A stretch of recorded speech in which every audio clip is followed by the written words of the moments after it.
tao sa mundo at isa ka sa mga naniniwala na may isang taong nakalaan para sa'yo. Yung taong iibigin mo ng todo, mamahalin ka ng totoo. Pero sa pagkakataong ito, napunta ka sa sitwasyon na ikaw ay medyo nalilito.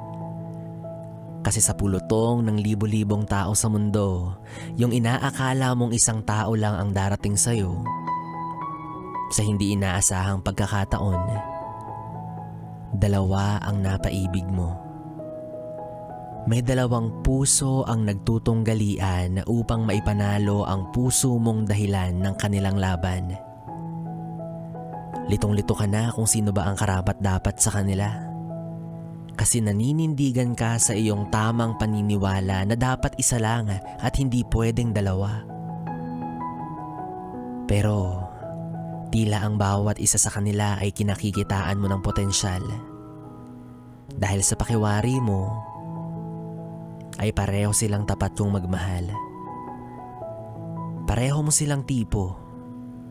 Pareha silang may pag-asa dyan sa puso mo. Kaya hanggang ngayon, nasa kalagitnaan ka ng pagtimbang. Yun bang nasa kaliwa o siyang nasa kanan ang lamang?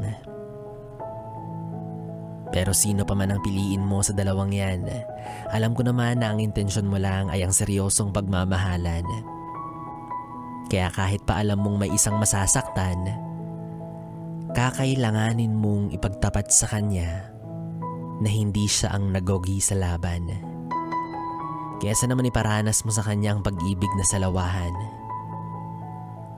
At kung litong-lito ka pa rin talaga kung sino sa kanilang dalawa, piliin mo na lang yung mas maraming laman ang pitaka. Ay, nako, gold digger pala. Charot lang. Well, anyways, yes, friend. Tuloy-tuloy pa rin tayo sa ating BB Time. Kapiling mo pa rin ako, DJ B-Boy Bibo, hanggang mamayang alas 12 dito sa 101.1 Yes FM Solid.